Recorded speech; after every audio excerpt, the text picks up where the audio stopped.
Exciting news, guys. Flippedit is now on mobile, and I'm going to show you how I use this little piece of software to improve my eBay business when I'm outsourcing. So let's get into the thrift and I'll show you what I mean. All right, guys, our first store is Salvos, and the first item of the day were these Pokemon folders that I was pretty curious about. However, though, this is about a week old on the date stamp. You've always got to check the date stamp. They generally tell a bit of a story. This one here was a Tunstall Gem 5. I had a look at the comps on eBay and there actually weren't any. There was 0 results. So for $95, I thought that would be a massive risk and I ended up leaving it behind. But we'll have a look at those Pokemon cards a little bit later. The Pink Panther, this one here was a pretty decent one. I always look for the complete series sets. I've sold the Pink Panther a couple of times before. The 4th of August is a little bit closer to today's date, and it was only the $5 in store. So that was a ripping grab.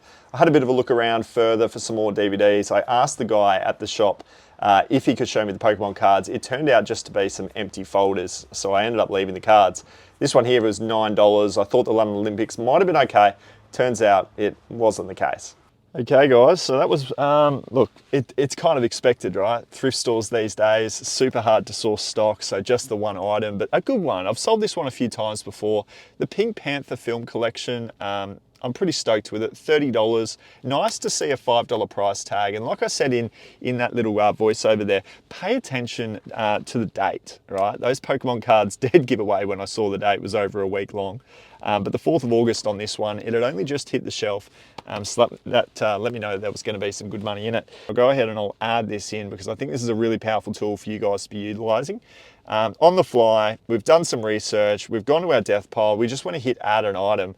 And the item ID or the item title is just going to be Pink Panther. You don't need to get too fancy because this isn't going onto eBay.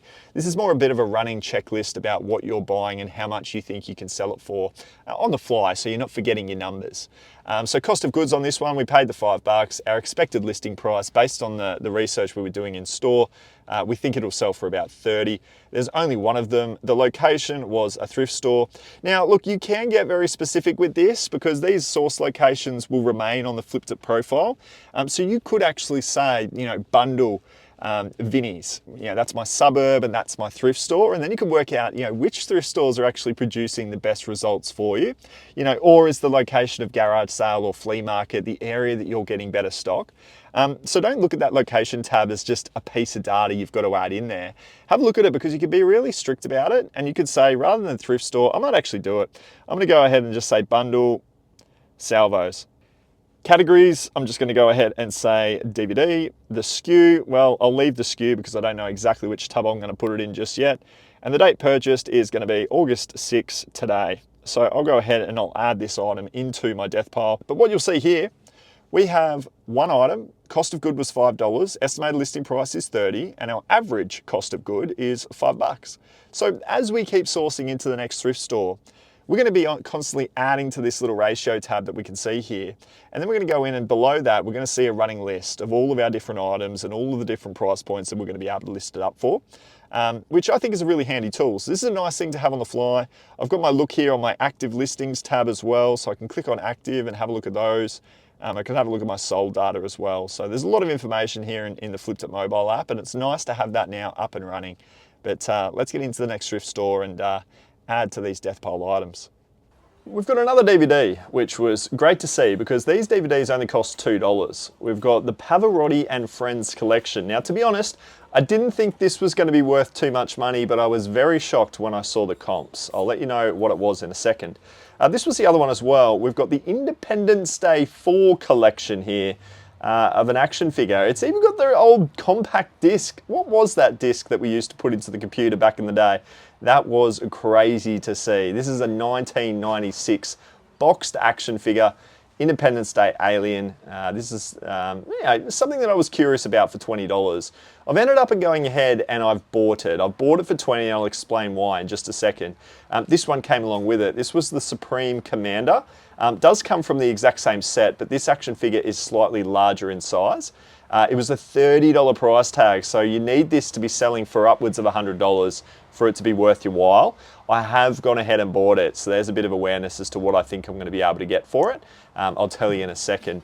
There was a couple of other things as well. A Nintendo Wii console that I picked up for $30. That had a bit of a bundled lot in it. And then I also bought this compact camera here for a Sony, just the $5 for parts only. Well, that's pretty exciting, guys. Let's have a bit of a chat about it. Okay, so look, the first thing that I really want to chat about are these two Independence Day toys, because they're very much on the borderline of going ahead and making the purchase. I was looking at the active listings and I was looking at the pre-owned listings, and there are a lot more pre-owned out-of-box copies which you can't really estimate a price for because they aren't in box. So I've gone ahead and decided to purchase this for $30 based on the fact that I believe I can list it for $90. There is one comp for this one listed up for about $94. So I'm going to go and shoot for that.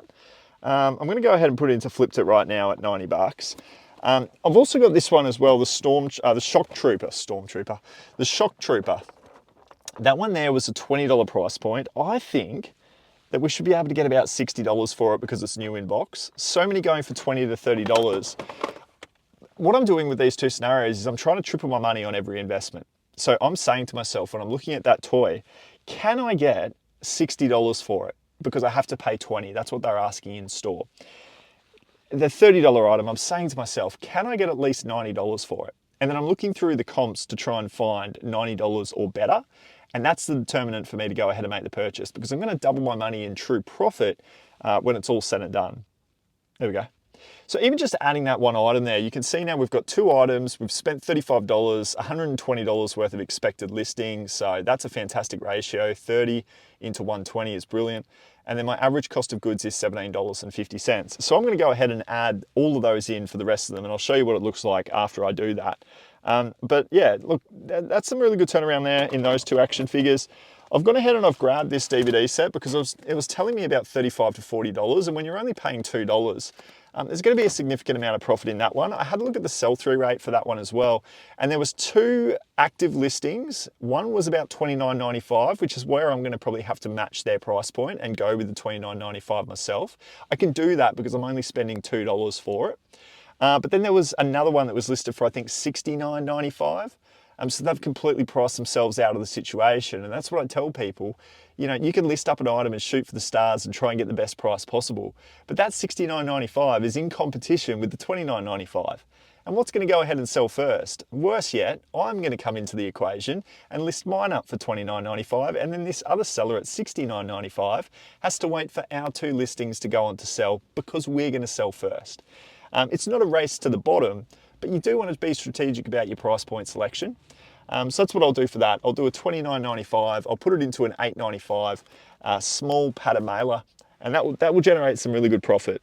I went ahead and I bought this camera that was sitting in the cabinet as well. I don't know if any camera collector out there or camera enthusiast is going to be able to go ahead and make an adjustment to this camera, but I thought for $5 for a Sony camera, there's a little model number on the bottom of these things, and it says model number DSC-S3000. I've put that into eBay, and it shows that it's sold in working order, one overseas and one domestically here in Australia. It's on bids here in Australia, and I always know that you can get more for it if you sell it via Buy It Now. The Buy It Now over in the States sold for $120. So I looked at that and I thought to myself, look, I'm buying it for $5. I've got to sell it for parts only, not working, but it's a $100 working camera on average. So I'm going to list mine up for parts for $30. And then it very quickly becomes this sort of a situation where you're turning a couple of bucks into $30. So 5 into 30, I think we'll make some good money on that for parts not working.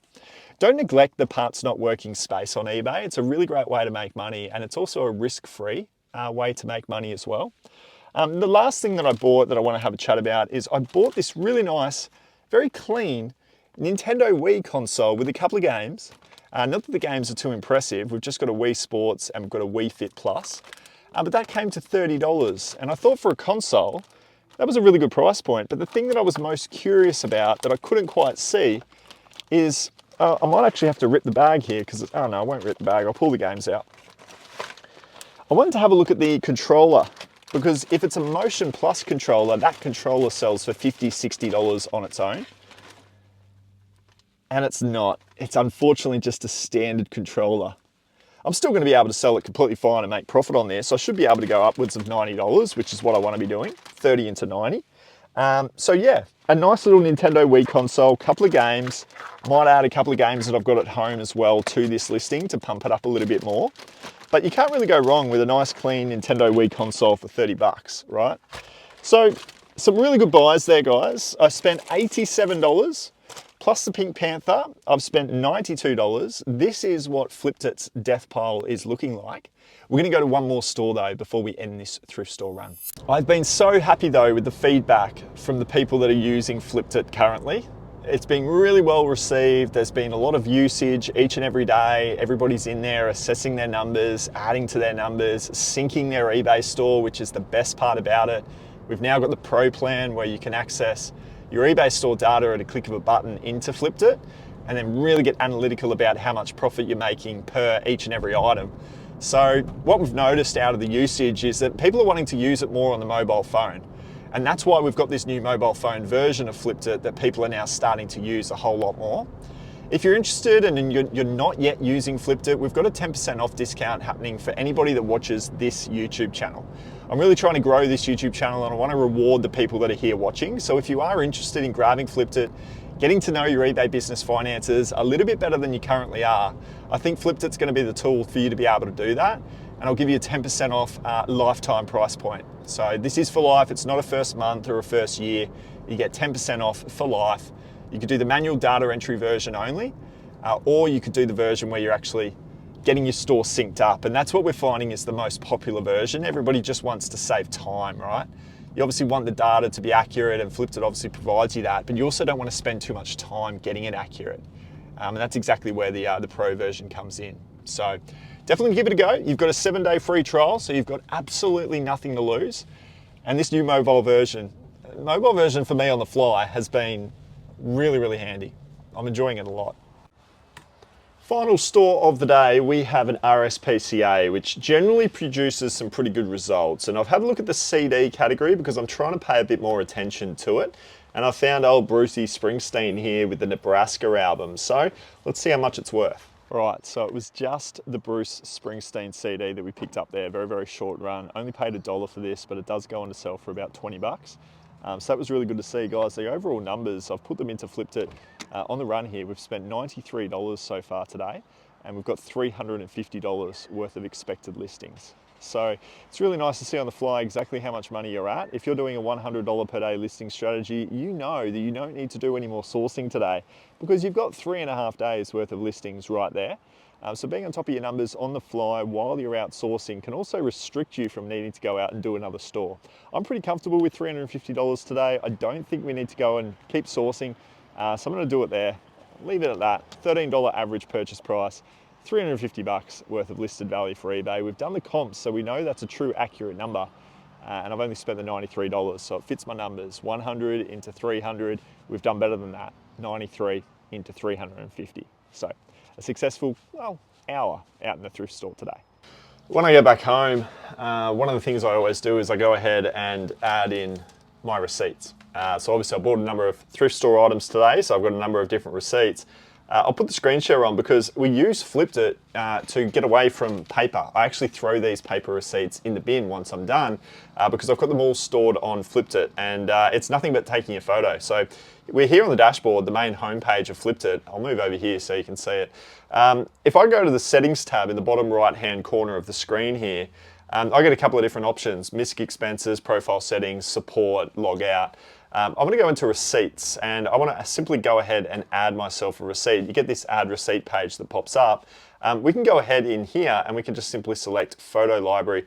Oh, actually, no, I don't want that. We want to go in here and select take a photo because I have my little receipt right here that I will snap. All the details that I need, choose the photo. Receipt description was the date is going to be the most important thing, so I'll select today's date. And then I might say, you got that little tick box there to be able to add another receipt. And I might just say the receipt description is church, New Life, op shop, and I might say sourcing. done, and I will go ahead and add the receipt, and that's as simple as that. So it really is just a big time saver, because while I do these receipts when I get back home, I am able to do it on the mobile app when I'm out and about. And you can literally go ahead and throw these receipts away because you've got them all on photocopied into the Flippedit folder, which is really, really handy. You can sort them out by date, and you won't have any problems moving forward, because it's always such an annoying process to keep on top of your receipts. But I think this is a nice, efficient way of going about it.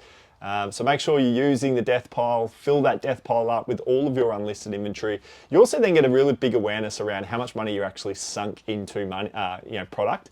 If you haven't got onto that death pile, you haven't actually listed up that product over the next couple of weeks, couple of months, that amount of money that you have down there in your death pile as a cost of good is, well, lost money. You haven't made any money out of that purchase. So it's a really eye-opening little tab on Flippedit to be aware of, and I really want people to be using the death pile and looking at that nasty number and then doing something about it, which is obviously going ahead and listing up the product to get it to go on to sell. That's why I don't have a death pile, because I never like to see a big number in that folder. So use your receipts, use your death pile, give Flippedit a go.